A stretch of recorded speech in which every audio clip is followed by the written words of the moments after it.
Welcome to Vegan Business Talk with Katrina Fox, author of Vegan Ventures, Start and Grow an Ethical Business.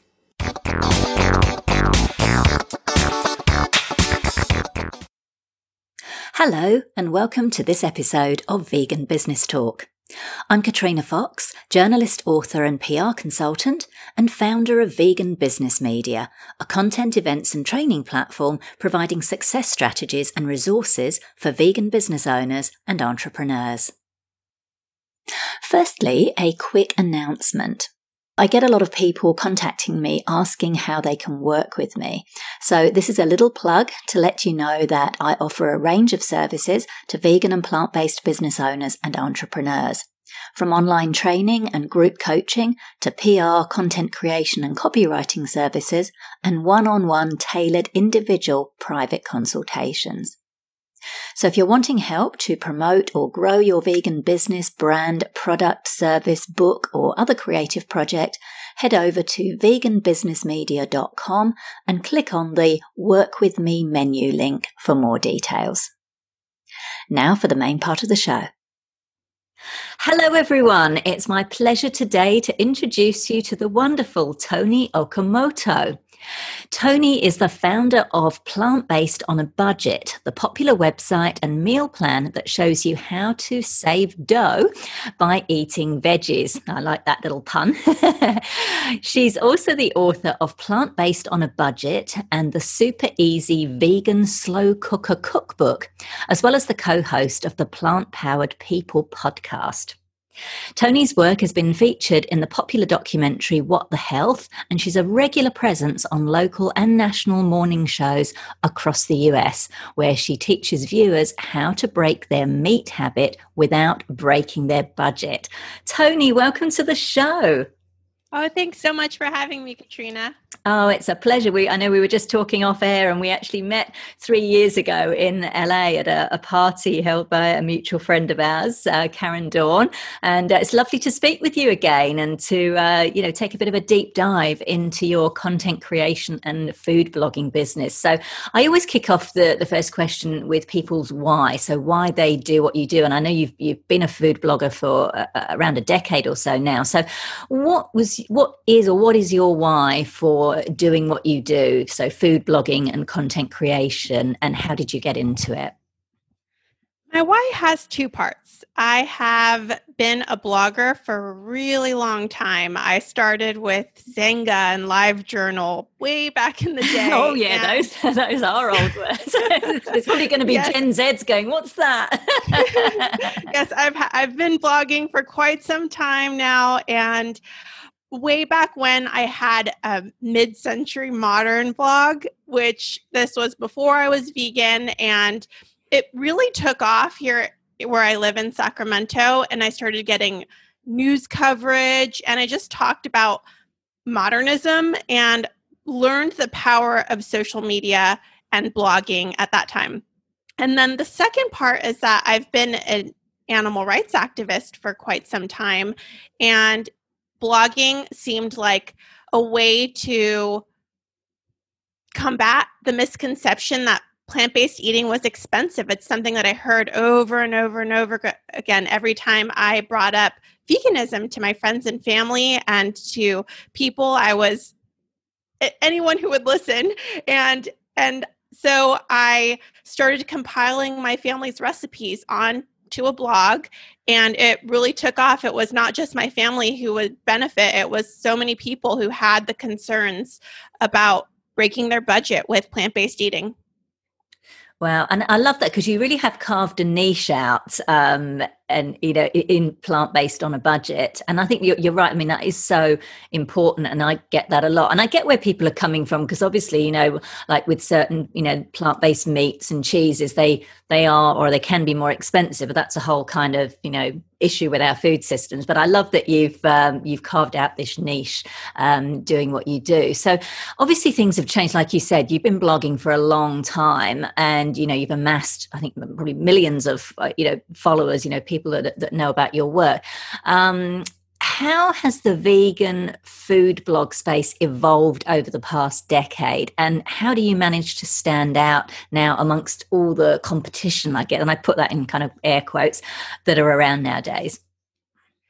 Yes, a lot has changed. I remember when I was first becoming a vegan, I relied on websites like VegWeb for recipes, and there were very few vegan food blogs. And now there are vegan food blogs for just about every lifestyle you could possibly imagine. Gluten-free, soy-free, you name it, there's a blog for you. And I try to stay unique by really focusing on my mission to combat the misconception that plant-based eating is expensive and to show that there are plenty of foods in different places that are accessible and they can be just as tasty as what anyone was eating before. And so most of my audience right now, I regularly survey, and about 65% of the people who follow plant-based on a budget are not even vegetarians. They are veg-curious people. They've watched a documentary or read a book and have been inspired to make baby steps. And so that is how I stay unique. I remain friendly and welcoming and warm to anybody who's interested in even adopting something as simple as Meatless Mondays. Nice. It's interesting that I was just thinking that you called your project plant-based on a budget all that time ago when the word wasn't really kind of that well known, I guess, back when you started. It's interesting you called it plant-based on a budget, which is kind of ideal now for attracting those kind of people that you mentioned that are, the flexitarians and the plant curious, rather than if you'd gone with vegan on a budget. So it's an interesting one that you chose plant-based. Yes, I knew even then that vegan had a negative association sometimes. I have always thought of my family as my inside scoop. Whatever they're thinking, I feel is representative of the general public. And I would remember saying, "Oh, vegan," and they're like, "Oh, vegan, that's not good." And they thought of me as radical left hippie. And I may as well have said, I am going to be a Martian from outer space. And so that's what they thought of me. And that's why I chose to use plant-based instead of vegan, because they can understand plant-based more than they can understand vegan. That's great. Right. Fantastic. So what is some of the tips? So if someone, decides I would like to get into this space, what are some of the best ways, or what tips do you have rather for people interested in starting a food blog? Just do it. I know a lot of people who are interested and they're thinking about it, but they get caught up in having fancy equipment or needing to save money to start a nice blog and have a designer, and then it just never happens. And so my recommendation is use what you have. If you have a cell phone, take cell phone photos. That's how I started. I started with no money. I had no money. This was just a passion project. And you just have to keep creating content and be consistent and be your authentic self. Don't try to model the behaviors you're seeing of other people online. Just do you, and you will gain a following. So on that, thank you for sharing that. I like that. So basically you did plant-based on a budget. Big time budget. But one of the things, and I've heard this, a couple of people I've spoken with recently said that they would like to start something like this, or they had started something like this, but they couldn't get the traction, and that part of that was holding them back, that, they could be putting out this stuff and, hardly anyone would be looking at it, apart from maybe a handful of family and friends. So what are some of the best ways at the moment to get traffic to a food blog? I recommend collaborating as much as you can, and you can reach out to people. People reach out to me all the time. I have a series on Plant-Based on a Budget's Instagram called Meatless Mondays, where other people around the world share what they're eating for lunch and dinner on Mondays. And they send me the clips we have some guidelines, and then they are introduced to my following, and my following is introduced to new ways of eating that is different than what I eat. And I really love collaborating with people and being introduced to new people. Right. I love that. And I love what you said about collaboration is that it's a win-win. Because I know sometimes, like if someone goes to someone like you who's already got a massive following and doesn't really, do you know what I mean, kind of need the other person, but they have provided you with something as well. So it is a win-win. Because I think that's quite important with collaboration, is to see how it can help the other person and not just yourself. Would you agree with that? Definitely, definitely. I know that I think about it as what could I have done, and what did I do when I first started and I had no followers. I feel like I had 100 followers for years, and it can be discouraging, but it's something that you have to love. If you're going to get into this to make money and to be an influencer, I feel like that might be the wrong reason, because it is a labor of love for a long time, and you have to put in work, and you have to collaborate, and you have to continue creating meaningful content and engage with your users. And over time, you will build a following, but that upfront labor has to be from your heart. I love that. I think that's really important to share something like that. And you're right, because people have got to learn to know, like, and trust you. And so if you, like you say, if you're expecting to just, put out a few things, and 2 months time, suddenly, you can be earning a fortune. I mean, maybe that can happen, with some people, but I think you're right. You do have to kind of just really love what you're doing as a passion project, and then build it from there. So on that, how important is SEO, search engine optimization? And can a new food blog rank highly, given that there's so much competition, including obviously legacy brands such as yours? I do believe that SEO is important, and it's something, again, that happens over time. Good ranking in SEO, and that brings up collaboration again. Being featured on someone's blog gets you noticed by the algorithm, and having as many link backs to your website gets you noticed by the algorithm. And so going to different food bloggers and hello, Eddie. Hi, Eddie. Well, we'll say, I know we talked about him off air, but he obviously wants a little bit of attention. So everybody, this is Eddie, and this is Toni's pandemic pup. She adopted this beautiful, sweet angel during the pandemic. So hello, Eddie. Hi, Eddie. He says hello. Oh, lovely. But as I was mentioning, being featured on other people's blogs and websites. Yes, writing to different bloggers and saying, here's what I can offer you, and creating content that can be linked back to your website is really helpful. And that's something that I did to get initial link backs. And in the meantime, building up your social media following so that you can grow the number of people who understand that your website is a resource to them will also help you with SEO. Absolutely. No, that's great advice. Now, I know we talked about, obviously, if you're going into it solely to make money and becoming an influencer, that's probably not the best place to necessarily to start with, because it's a passion project. But obviously, you have managed to, hello again, Eddie. You've managed to, carve out a career as a content creator for yourself. So can you talk through maybe some of the ways that, once you've started to establish yourself, ways to monetize a food blog and carve out a career in content creation?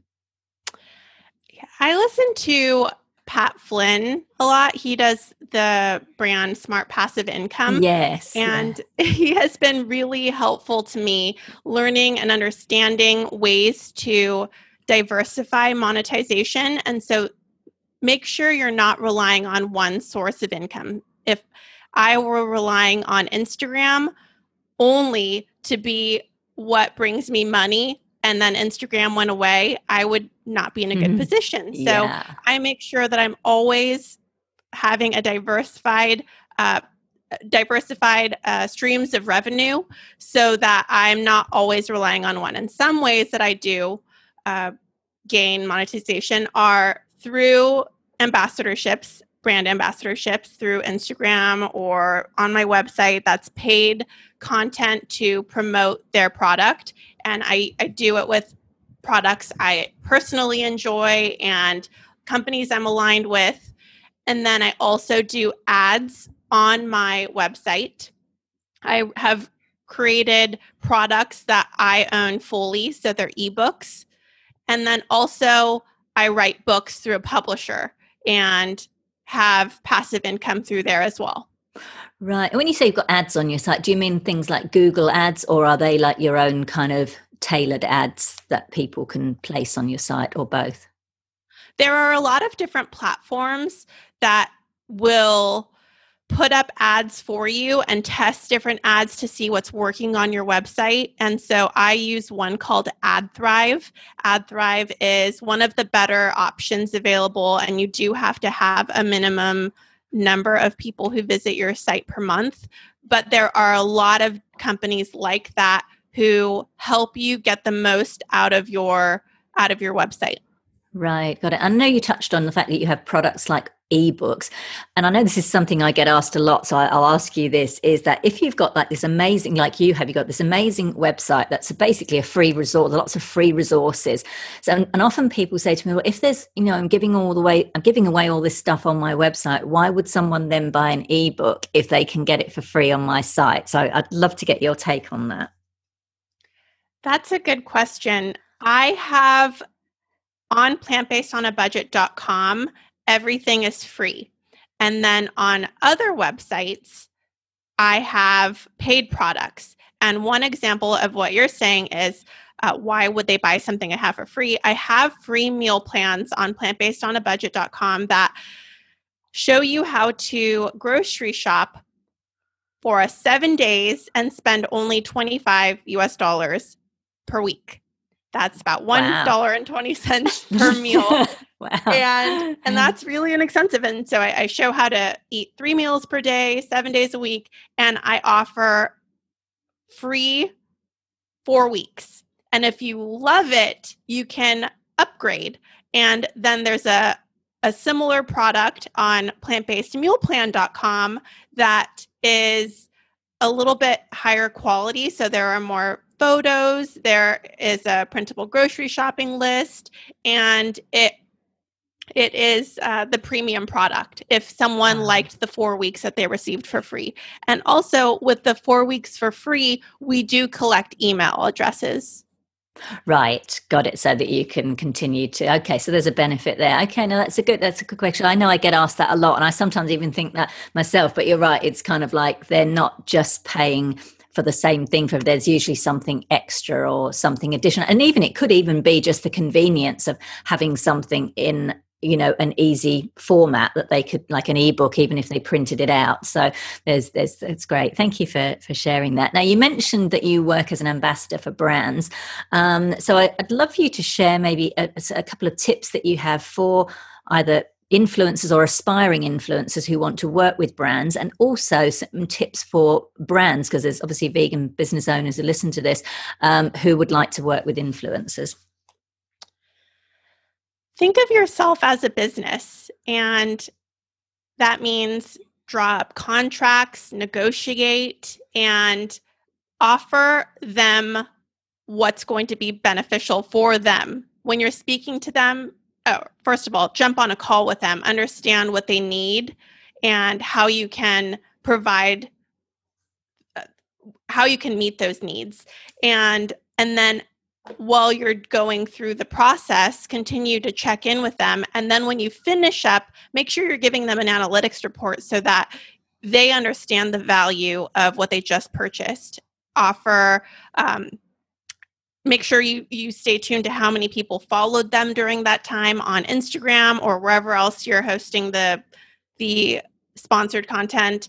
You can see how many people clicked on their link to purchase their product. And when you're doing a wrap up, really sell an upgrade. So you say, we have offered you all of this, and we would love to continue partnering with you. And here's a 4-month a 4-month partnership that we'll give you at a discount, so that you're giving them an upsell. And that's how I've learned. But when I first started, I didn't know anything. I was not signing contracts. I was not negotiating. I was undervaluing myself and what I was offering to them. And it wasn't until I started listening to business podcasts and reading books and understanding the importance of the legal part as well that I changed my route and started thinking about myself as a business instead of just a blogger. Nice. That's a good differentiator. Anything you can check, because the whole pricing is a tricky one, isn't it? And I've seen posts by influencers kind of going, I don't know how much, in business groups, how much do I charge for this? Do you have any tips around, I know it's obviously the answer to that is how long is a piece of string, but any tips or guidelines that influencers can use to price their services? That is something that I still struggle with myself. I make sure that I keep bringing up collaboration because it's so important. I connect with bloggers and influencers all the time, and we share what's working for us, how much we're charging for things, and it helps you get a sense of what's normal, what's acceptable, what's a little bit aggressive, and will get you less content but higher quality. I'm sorry, less partnerships, but higher quality, as in they'll pay you more, maybe. Okay, right. And so just continue conversing with other influencers to figure out what is being charged for your own range of following.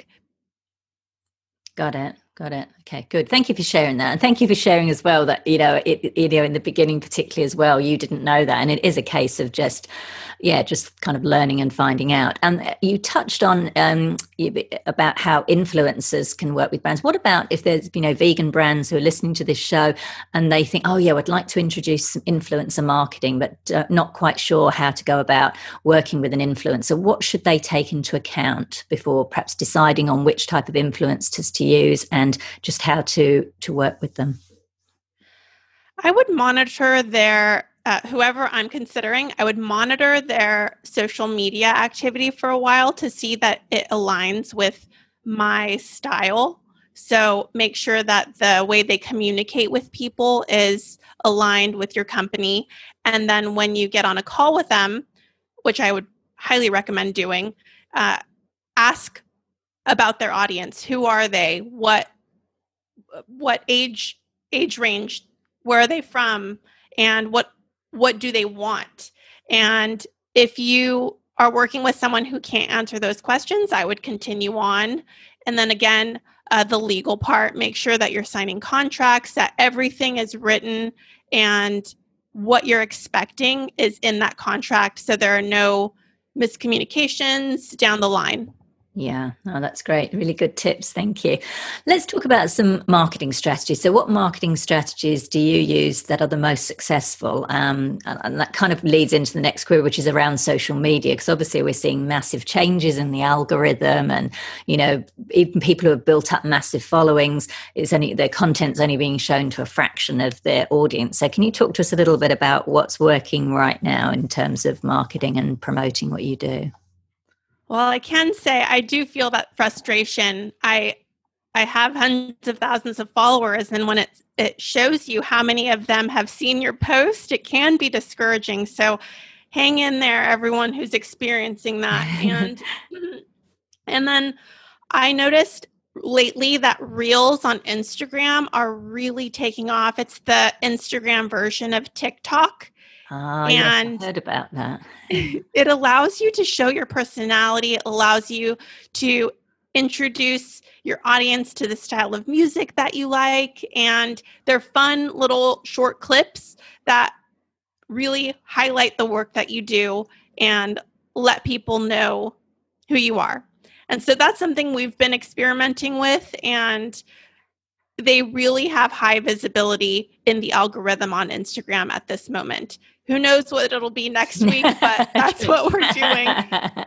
My team and I have a weekly call where everyone is on social media, constantly seeing what's working and what's not working. And we come together every Tuesday and we say, okay, this is what we need to be trying. This is what's working.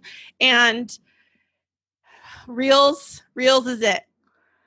Wow. Okay. I had to Google it the other day because I thought, what's this? And I looked it up, and I must admit, I'm not a big fan of Instagram. It drives me a bit bonkers, but Facebook and LinkedIn are mine because I like to post links and just, put a little bit of commentary. So Instagram, I must admit, but obviously for people like, food bloggers or doing anything with food, obviously that it's such a visual platform. It's ideal. So do get your head around it. Follow what Toni says. Ignore me on Instagram. Videos are doing really well too on Pinterest. Pinterest has recently started preferring videos, and that's another way to get the most out of your content. So if you're creating videos, say you're doing those top-down, tasty style videos, or even TikTok videos or Reels and saving them, you can also put them on YouTube. You can put them on your Pinterest, you can put them on your website. Make sure that you're using them to their fullest potential. Yes, nice. Yeah, repurposing, that's a big thing, isn't it? Yeah, really good advice. So in terms of the other platforms like Facebook, for example, there's the whole debate about organic versus paid. Do you do paid social, or is yours kind of all organic? And what do you recommend on that, and any tips? We have tried paid.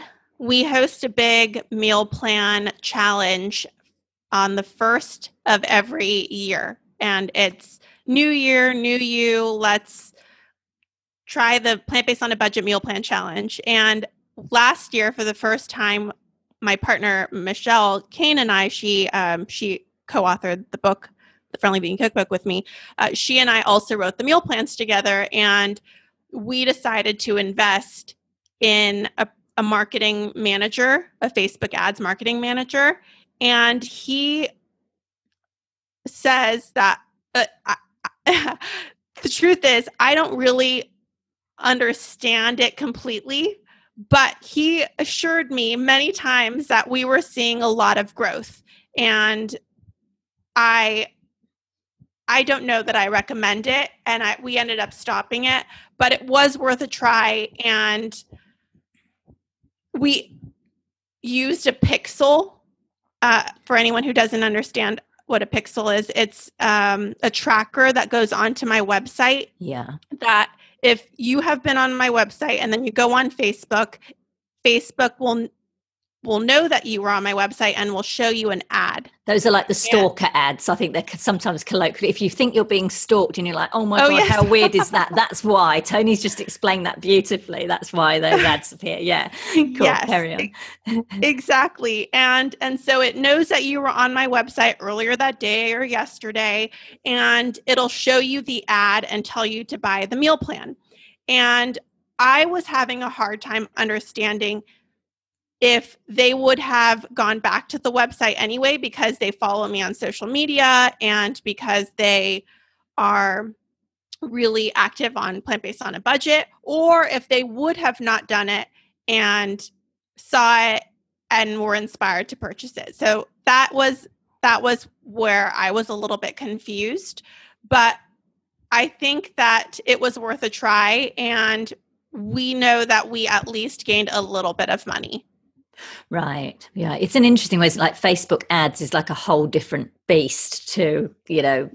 Facebook. Okay. I get it. And I've heard people doing really well with it, and yes, it works. But I think you've got to really kind of know what you're doing in order for it to work, and the whole remarketing. I know, for example, I was searching for something I've got an electric bike, and I was looking for something, an accessory, and I bought the accessory. I thought, great, got it. And then the ads started to appear, and I felt a bit bad because I'm like, I feel sorry for them now because I've already purchased it. It's a waste of, an impression or whatever it is that they've showed it to me. So I know it is a little bit tricky, but thank you for sharing that. That's great. Now, you touched on your friend, your business partner, Michelle Kane.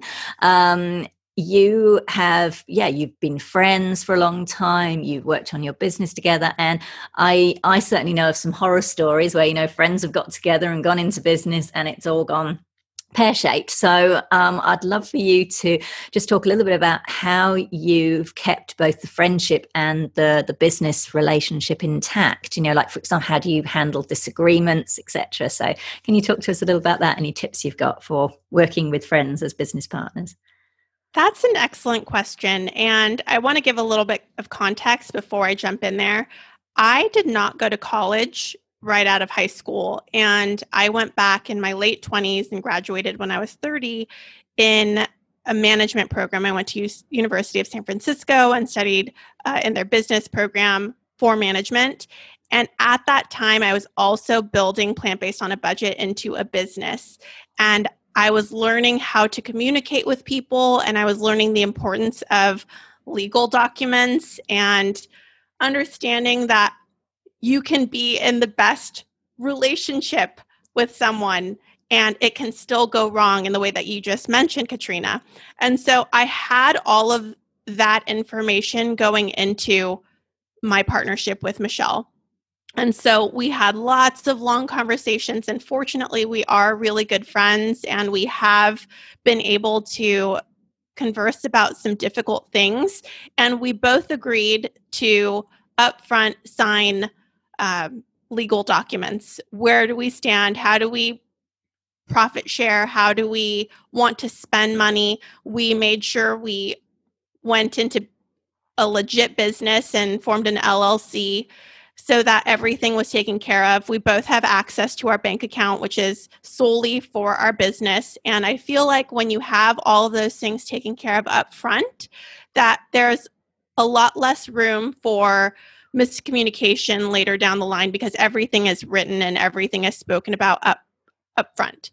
So we had all of that taken care of. But in terms of working together on a daily basis, it has been a beautiful experience, in my opinion. We have had disagreements, and even putting out this book right now, a lot of our 2020 looks different than expected, and it could be really disappointing, and we could just be sad together. But instead, we're looking for creative ways, and we're making sure that we're tackling different things so that we're doubling our efforts. And it has been a fantastic experience so far. And we've been working together, I believe, for 5 years. Oh, nice. Oh, that's great. That's good. And I love what you said. It is important because I think sometimes when you're with, you know, somebody's, you know, a friend, you know, there's maybe a little reticence of, oh, well, we don't need a contract. But I think you're absolutely right. It's so important. I mean, I've done like some PR work for really good friends, and I'm just like, right, here's the contract, sign it. And I actually added a little sentence at the end saying, and whatever happens, we agree to stay friends. You know what I mean? Like, I just kind of put that in. But I think it is important because it does just, get people into that kind of mindset. I'm curious, did you have an exit agreement? Because that's one of the other thing I've seen happen where people have gone into business together and then one of them, for whatever reason, has wanted to leave the business. And then it's kind of like, well, who owns the social media? And do you know what assets? And that could be quite adversarial if that hasn't been negotiated up front. We have not discussed that, but it does not apply to us. We make sure that our money is always split 50-50, and we don't share any social media. We decided to promote things through our own independent channel. So she has World of Vegan and I have Plant-Based on a Budget, and we each keep our own separate channels and we run them. But we decided that it would not be in our best interest to create another social media to run that probably wouldn't have as many followers, and that would be an extra burden to us. So that part is not relevant, and the money part was what was relevant. And we did make sure to say, if either of us ever want to dissolve this company, these are the guidelines to make that happen. Nice. Really good advice. I love that. What about handling the division of the labor between, like, particularly, and we're going to talk about your book shortly, like, how do you kind of handle that? like who does what, and how do you decide, well, Toni, you do that and I do this, and when do you come together? Like I'm always curious. But I mean, I've worked with my partner on books, but it's mainly been editing anthologies of like real life stories, which is slightly different. But how have the two of you kind of, how do you navigate the division of the work between you? Fortunately, we have different skill sets. Michelle is very visual and creative. And so when we were writing this book, for example, we divided the recipes 50-50. And then she took more of the creative control, working with the photographer and doing a lot of the design. And I wrote a lot.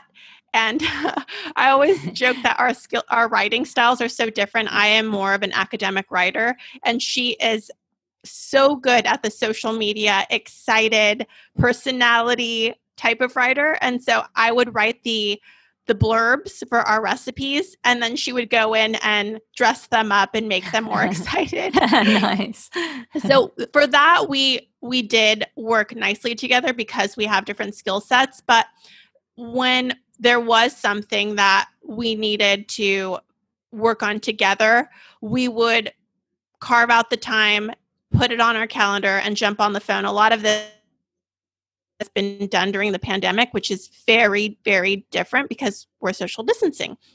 And so we would do video calls and make sure that we were equally invested in whatever we needed to get accomplished. And then whenever there was anything that was a little bit more challenging, or I'll give you one example of how it can be a little bit heated sometimes. I mentioned I enjoy writing, and I fancy myself an okay writer.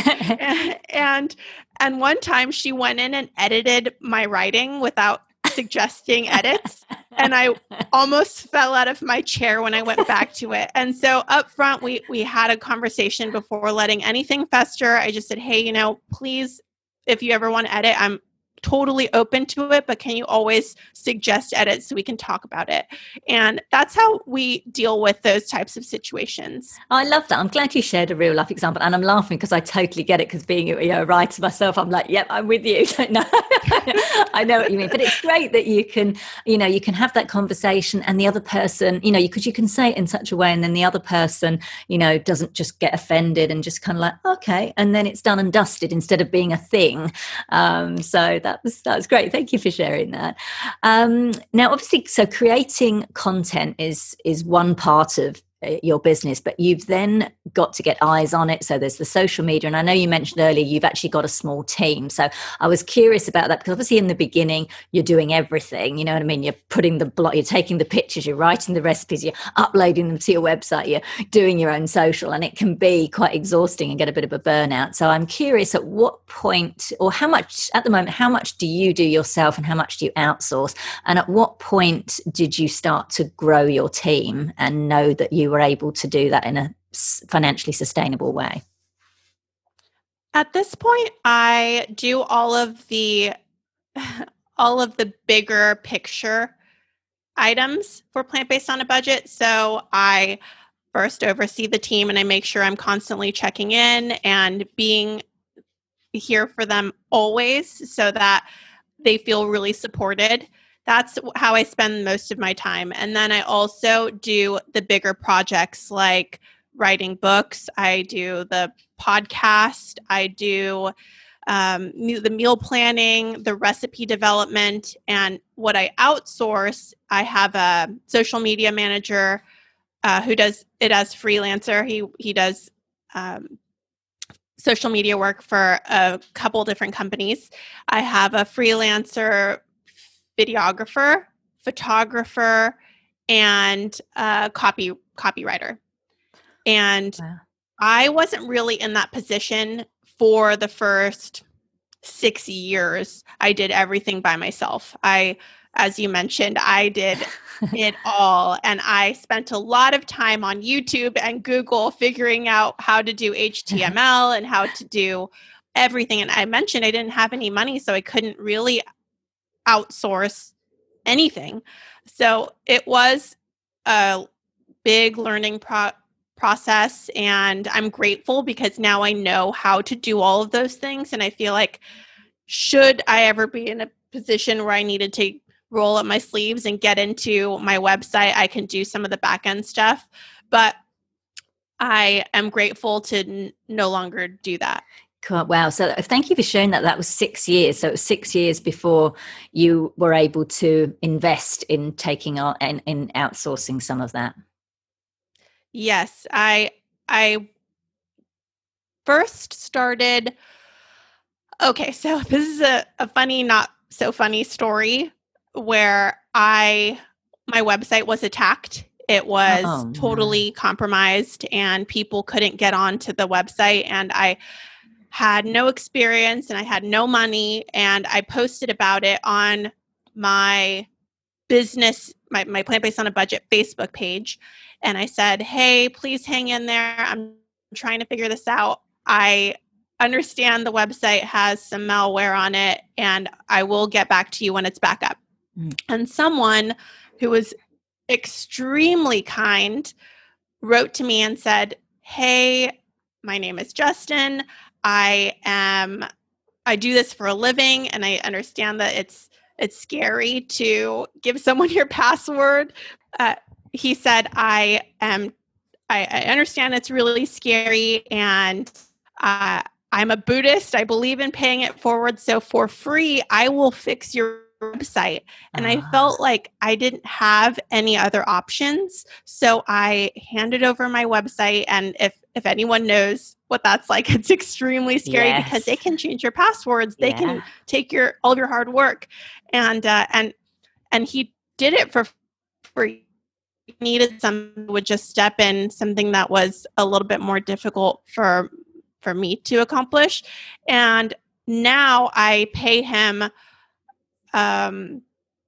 probably about 10 to 20 hours a month to do some website maintenance. He does backing up. He makes sure that everything's backed up before he updates anything. He fixes any weird things that are broken, and I very much appreciate it. He's been working for Plant-Based on a Budget now, or with Plant-Based on a Budget, including the time that he just did it for free, for I would say about 5 or 6 years, maybe more. Nice. Yeah, I know the importance. We've got someone who does like web maintenance, and it's just nice to have that taken care of. Now, I know you mentioned social media, and this is the thing with social media managers, because obviously you've got a very unique voice. And I know there's that thing of, if you have a social media manager, is it going to be obvious it's not me? So how does that work? Like, do you just kind of get someone and just work with them really, really closely so that they have got your unique voice and are able to pull that off?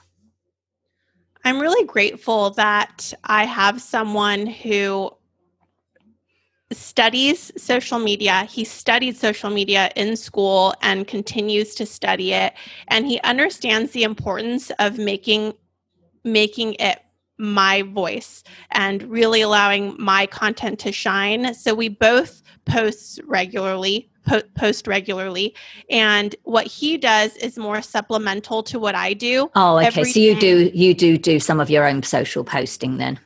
Yes. Okay, gotcha. So every day I'm on there posting what I ate that day.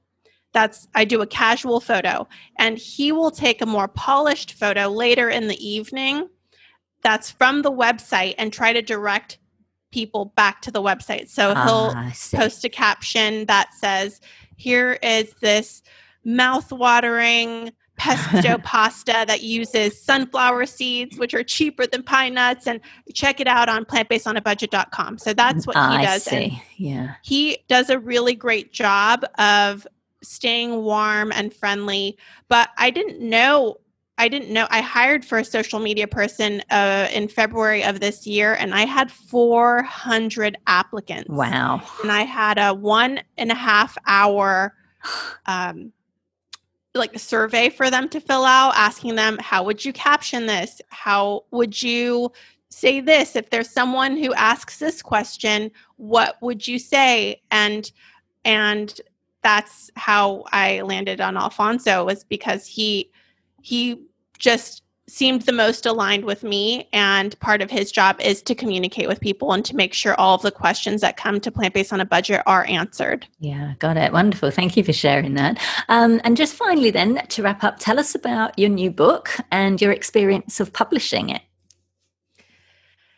I have a new book, The Friendly Vegan Cookbook, that I wrote. That's a great title. I like that. The Friendly Vegan Cookbook. That's nice. Thank you. The premise is basically just that. It's two best friends who want to share, with a very friendly approach, the best vegan food that we know. We compiled a lot of our family recipes that we've veganized over the years, and we also have vegan chefs who we love who have contributed, like Chef Chloe Coscarelli and Colleen Patrick Boudreau, recipes that we've really loved over the years and which have become staples in our home. And the idea is the importance of sharing food with your family, even if they're the most skeptical meat lovers out there, using these recipes to impress them, because both in both of our experience, that is what really changes hearts and minds, is sharing very tasty food with people. And you'll often get the response, oh, if I could eat this every day, I would totally be vegan. And the truth is, now you can buy my book. You can. Yes. Now you can. I love that. Just tell us briefly about the publishing experience, because there's different ways of publishing. You can, go with a traditional publisher, an independent kind of hybrid model, or self-publish. So you went with Ben Bella. Tell us about your experience. Did you approach them and pitch them, like through an agent or directly, or did they come to you because you've got a big audience? How did that work? This whole part of my life has been I've been going through it blindly, to be honest. When I started, I had no idea where to begin. There are not a lot of resources online to help aspiring authors, and it was a very scary process. So I was searching the web, looking at forums from 2002 on how to publish a book. And what I read was you should have an agent if you can get one. And I followed some advice and found a website called Publishers Marketplace. And I looked up the top selling health, wellness, cookbook agents and messaged them. I sent them cold emails. I found their emails online. I created a document of how I was going to respond to them. And I found, based on my research, that basically you want to go over the top of why they should represent you've ever had and put it in there in 500 words. And I cold emailed 10 people. I heard back from 6.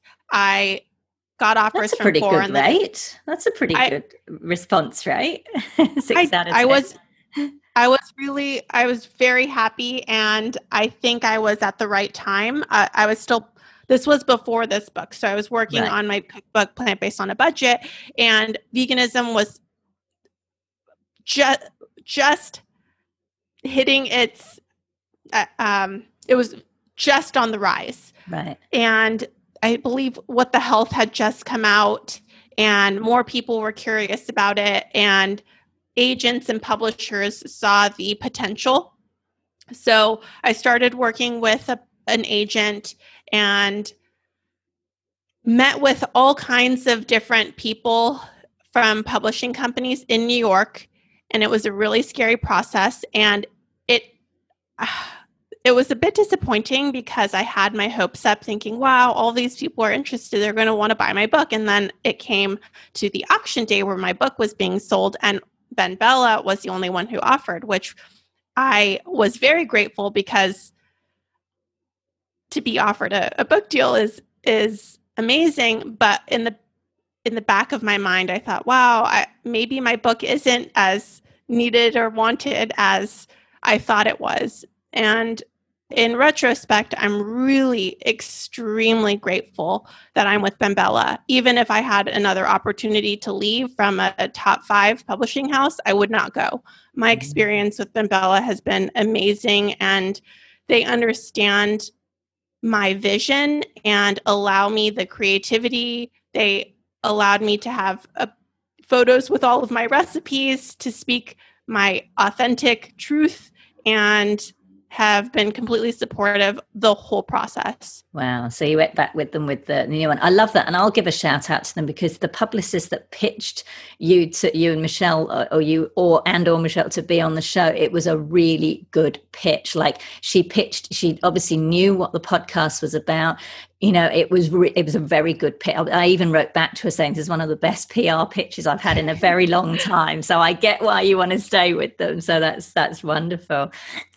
Fantastic. Well, we'll certainly put links to obviously your websites, and also where people can buy the book, because that sounds like a perfect early Christmas present to get in as well. So that's fantastic. Congratulations again on everything that you do, Toni, and to you and Michelle on the new book, and really appreciate you sharing your expertise. I think it's going to be inspiring, and obviously lots of practical advice for other people wanting to come into the space. So it's been a pleasure speaking with you. Thank you so much. Likewise, thank you so much. And I just so appreciate coming on your podcast. Thank you. So that's it for this episode of Vegan Business Talk. I hope you enjoyed it and found it useful. If you like the show, please give it a review on iTunes or whatever platform you're listening on, as it helps to get it seen by more people. There are more free resources on the veganbusinessmedia.com website to help you in your quest to build and sustain a successful business. And if you'd like to work with me personally on promoting and growing your vegan business or brand, you'll find details on how to do this on the website at veganbusinessmedia.com and clicking on the Work With Me menu link. Thank you so much for tuning in, and I look forward to catching up with you on the next episode of Vegan Business Talk. Bye for now.